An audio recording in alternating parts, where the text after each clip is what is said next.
பகல் பத்தினுடைய கடைசி திருநாள் அன்னைக்கு தான் நாச்சியார் திருக்கோலம். எல்லாருக்கும் 11வது நாள் வைகுண்ட ஏகாதசி தெரியும். ஆனால் அதற்கு முதல் நாள் 10ஆம் திருநாள் அன்னைக்கு மாலை நாச்சியார் திருக்கோலம் காண கண்கோடி வேண்டும்.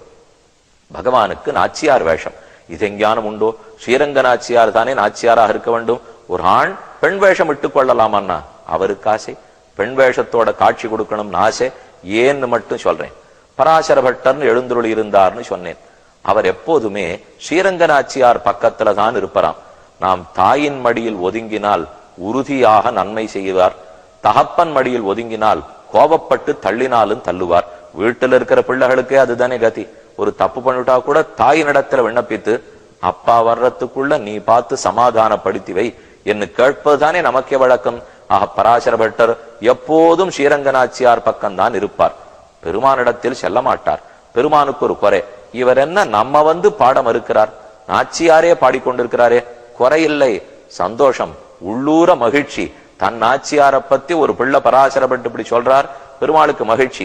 ஆனா வெளிப்படையா காட்டிக்கொள்ளாமல் இந்த நாள் வந்தது. இந்த நாள் தான் நாச்சியார் திருக்கோல நாள். முதல் திருநாள் பகல் 10 தொடங்கி 10ஆம் திருநாள் வரை உற்சவம் நடக்கிறது. அதுல ஓரொரு நாளும் புறப்பாடு உண்டு, ஓரொரு நாளும் அரையர் சேவை உண்டு, ஓரொரு நாளும் மாலை பெருமாள் திரும்ப எழுந்துள்ளுவார். அதிலே ஒரு நாள் 10ஆம் திருநாள் அன்னைக்கு நாச்சியார் திருக்கோலம் நடக்கும். பெருமாளே நாச்சியார் திருக்கோலம் சாத்தி கொள்ளுவார். பட்டரை உள்ளே அழைத்தார்.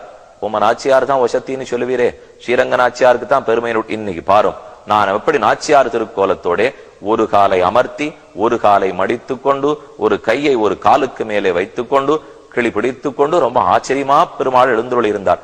பட்டர் ஏற இறங்க தரிசித்தார். எல்லாம் பொருந்தி இருக்கிறது. நாச்சியார் ஆகட்டமே தான் இருக்கிறாய், ஆனால் பார்வையில் மட்டும் கோபம் தெரிகிறதே. நம் நாச்சியார் தாயாருடைய கருணை பார்வையை உன்னிடத்தில் காணோமே. நாச்சியார் விழிவிழிக்க போகாது. பெருமான் ராவணனையும் கொன்றாக வேண்டும், விபீஷணனுக்கும் அருள் புரிந்தாக வேண்டும், ஹிரண்யகசிபுவும் முடித்தாக வேண்டும், பிரகலாதனையும் கை கொண்டாக வேண்டும். ஆக ஒரு பக்கம் கோபப்பார்வை, ஒரு பக்கம் அருட்பார்வை. ஆனா நாச்சியாருக்கோ 2 பக்கங்களுமே அருட்பார்வை. வலது கண்ணு மருள், இடது கண்ணு மருள். அதை இன்னைக்கு நாம சேவிச்சுக்கலாம். நாச்சியார் திருக்கோலத்தில் பெருமான் தன்னை அவளாட்டமே காட்டிக்கொள்ள விருப்பப்படுகிறார்.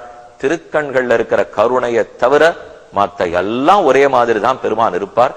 இந்த திருக்கோலத்தோட 10 திருநாள் பகல் 10 முடிகிறது.